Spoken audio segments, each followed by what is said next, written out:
Достар, сәлеметсіздер ме? Мен сіздерге бірнеше мысалдарды оқып бергім келеді. Мысал қараңыздар. Егер мен оны ертең көрсем, мен оған осы туралы айтамын. Болашақтағы бір іс-әрекетте шартты, егер менде 1 миллион теңге болса, мен ол ақшаны қайырымдылыққа жұмсаймын. Егер мен осылай істегенде, егер менде осылай болғанда, мен үйтемін, мен бұлай істеуім керек еді. Бұл бізде күнделікті сөйлемдерді қолданады. Адамдардың өкініштері болады, адамдардың орындалмайтын армандары болады, адамдардың орындалатын нақты пландары болады, иә. Міне осылардың бәрін біз conditional істейміз, шартты сөйлемдер. Яғни, егер мен үйткенде, мен былай істейтін едім, менде былай болғанда, мен былай істейтін едім. Өзіне уверенно кезде айтады, немесе өзіне сенімсіз кезде де сөйлемдер кете береді қолданып. Conditionals деген осы шартты. Егер менде кеше 1000 теңге болғанда, мен оған шұлық сатып алар едім. Иә? Ал осылардың жасалу жолдары негізі күрделі, алайда мұқият түсінсек, көптеген жаттығулар жасасақ, бұл өте оңай. Жалпы күнделікті іс-әрекеттер. Біз күнделікті мен мынаны істесем, мынандай болады. Ол ананы істесе, анандай болады. Менде мынандай нәрсе болғанда, иә, өткен шақта. Менде 1 миллион доллар былтыр болған кезде мен үй сатып алатын едім. Деген сияқты мысалдарменен біз conditionals'ты келтіреміз. Бұның жалпы 5 түрі болады. Zero, first, second, third, mixed. Yeah? Осындай 5 түрлі conditional шартты сөйлемдер болады. Оның өзі екіге бөлінеді. Real, unreal. Яғни іске асатын шартты сөйлемдер. Іс оқиғаның шынайы болатыны, ал unreal іске аспайтын, мүлдем миға қонымсыз шартты сөйлемдер болады екен. Ал кеттік. Zero conditionals ол әрқашанда шындықты білдіреді, ол әрқашанда 100% орындалатын conditionalстың түрі екен. Біз оны күнделікті қолданамыз. Мысалын үшін қараңыз. If you hit the water, it boils. Егер сен суды қыздырсаң, жаңағыдай газге қойсан, ол міндетті түрде қайнайды. Яғни шындық. Бұның жасалу жолы if-ті қосамыз, present simple және present simple. Осы шақта ғана істелінеді. Мен қазір қағазды алып жазсам, ол жерде сурет шығады. Ол анық нәрсе. Осы бұл жерде present simple ғана емес, continuous пенен де perfect пен де қолданатын кездері болады. Сонымен қатар zero conditionals'та if сөзін біз when сөзіне ауыстыра аламыз. Мысалы үшін қараңыздар, біз жаңа мына жерде айттық қой, if you hit the water, it boils деп. Ал енді when you hit the water, it boils деп айтылады. Яғни шартты сөйлемді, яғни if-ті whenге ауыстыра аламыз. Сонымен zero conditional дегеніміз, ол нақты іс-әрекетті білдіреді. Яғни орындалады. Сен су қойсаң, ол қайнайды. Келесі first conditional. Ол болу мүмкін шартты және оның келесі шақтағы нәтижесін білдіреді, болашақтағы нәтижені білдіреді екен. Жасалу жолы if міндетті түрде, шартты сөйлем ол if міндетті түрде жазылады, оған present simple, осы шақ, сосын will дегеніміз бізде ненің формасы, future simple'дың формасы және simple form, жай ғана it's the verb one деген сияқты. If the weather is fine, we will go to the mountains. Егер ауа райы жақсы болса, біз тауға шығамыз, болашақта. Қазіргі іс-әрекеттің шарты да, егер ауа райы, қазір айтып тұрмыз, ауа райы жақсы болса, болашақта біз шығамыз. Болашақта аяқталатын іс-әрекет, болашаққа келетін іс-әрекет, осын айтамыз. I will pass the exam if I work hard. Мен емтиханды тапсырамын жақсы. Емтиханын өтемін, егер мен жақсылап дайындалсам. Рас қой, достар, егер де қазір сіздер емтиханға қазірден бастап жақсылап дайындалатын болсаңыздар, болашақта сіздер емтиханын өтетін боласыздар. Яғни қазіргі іс әрекетпенен болашақтағы іс әрекетті үйлестіріп тұр. Бұл first conditional деп аталады. Бұның да present continuous пен қолданылатын кездері болады. Сонымен қатар will көмекші етістігін can, may, should, must модалды етістіктеріне өзгертуге болады екен. Мысал үшін, if we hurry up, we can't catch the last train. Біз егер тез етсек, біз соңғы пойызға үлгереміз дейді. Can'ді біз willға ауыстырсақ та дұрыс бола береді. Can мен де айтсақ та дұрыс бола береді. Дәл осылай may, should, must'тың ережелерін қарап алсаңыздар болады. Егер де болашақта тест тапсырып жатқанда, немесе қандай да бір тексттерден көріп қалсаңыздар, таң қалмаңыздар деп жатқаным ғой. Яғни will көмекші етістігін canға, mayға, shouldға, mustқа ауыстырамыз. If it rains, you must stay at home. Егер жаңбыр жауып тұрса, қазір, сіз үйде қалуыңыз керек. Шықпайсыз уже болашақта.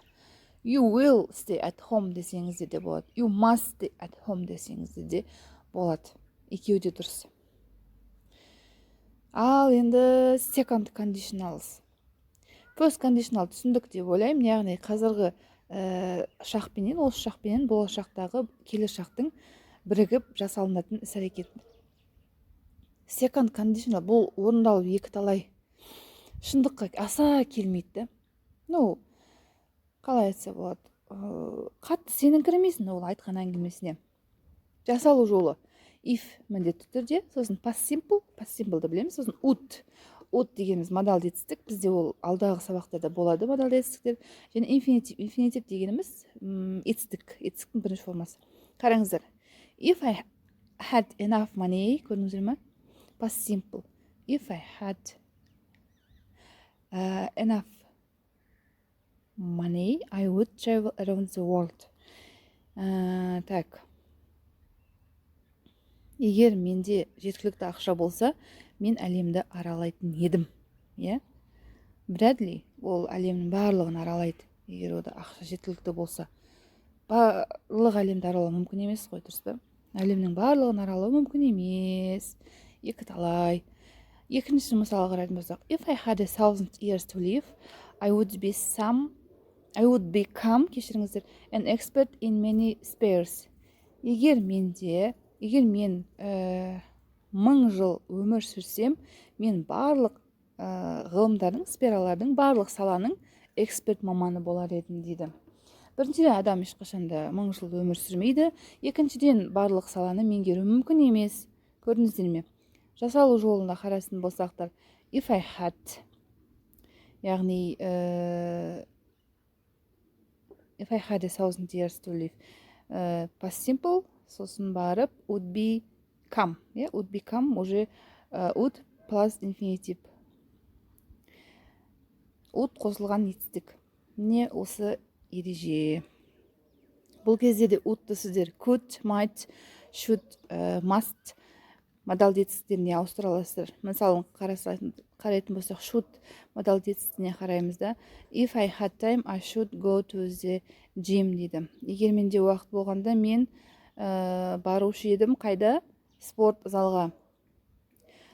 Жалпы спорт залға бару көптеген адамдардың проблемасы ғой, олар уақытқа да байланысты емес қой, адамның желаниясына да байланысты. Екі талай іс әрекеттерді айтып тұр бұл жерде. Яғни would, could, might, should, must модалды етістіктеріне өзгертуге болады екен, достар. Ұмытып кетпеңіздер. Маңызды ақпараттар. Ал енді third conditional. Бұл енді өткен уақытта болмай қалған жағдайларды сипаттау үшін, олар шынайы фактіге мүлдем қарама-қарсы келеді. Вообще 0% ол орындалады. Жасалу жолына қарайтын болсақ, if past perfect would have, if past perfect'ті біз білеміз, сосын would have деген көмекші етістікпенен қосылған, сосын past participle, етістіктің бірінші түрі. Қараңыздар. If I hadn't missed my classes, I wouldn't have failed the exam. Егер мен сыныптан қалмағанда, сабақтан қалмаған кезде, мен емтихандардан құламас едім дейді. Ол мектептен қалып қойған сабақтарынан және емтиханнан да құлап қалған. Бірақ бұл мүлде факт емес. Қараңыздар достар, сабаққа бармаса да емтиханға дайындалып өтуге болады. Енді сабаққа барып жүріп те өте алмай қалғандар бар ғой, дұрыс па? Сол үшін бұл мүлдем миға қонымсыз іс-әрекеттер. Мына формулаларды жаттап алыңыздар достар, бұл сіздерге өте қатты керек болады. If past perfect would have past participle. Past participle дегеніміз өткен шақтағы етістіктің түрі. Қараңыздар, бұл жерде де would модаль етістігін could, might, must, shouldқа ауыстыруға болады екен. Яғни third conditional дегеніміз unreal, мүлдем іске аспайтын қияли нәрселер. Mixed conditional бұл жерде мүмкін емес оқиғалар. Біз mixed conditionalды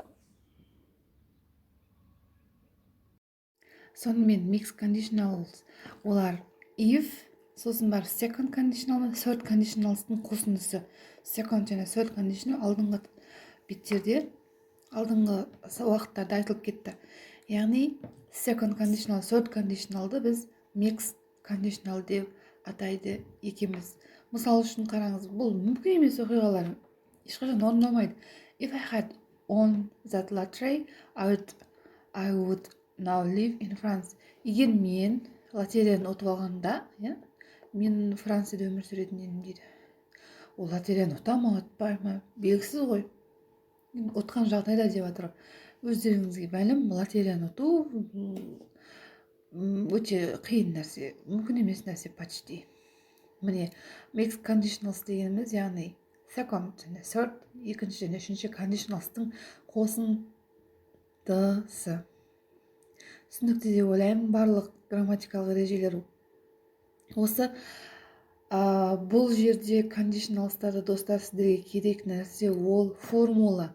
Формуланы білмейсіздер, conditionalстарды ажырата алмайсыздар. Сіздер үшін мен тест дайындап қойдым. Астына сілтеме қалдырып кеттім. Сол сілтеме арқылы өздеріңіздің conditionals тақырыбына қатысты білімдеріңізді тексере аласыздар. YouTube каналыма жазыла кетіңіздер. Келесі кездескенше.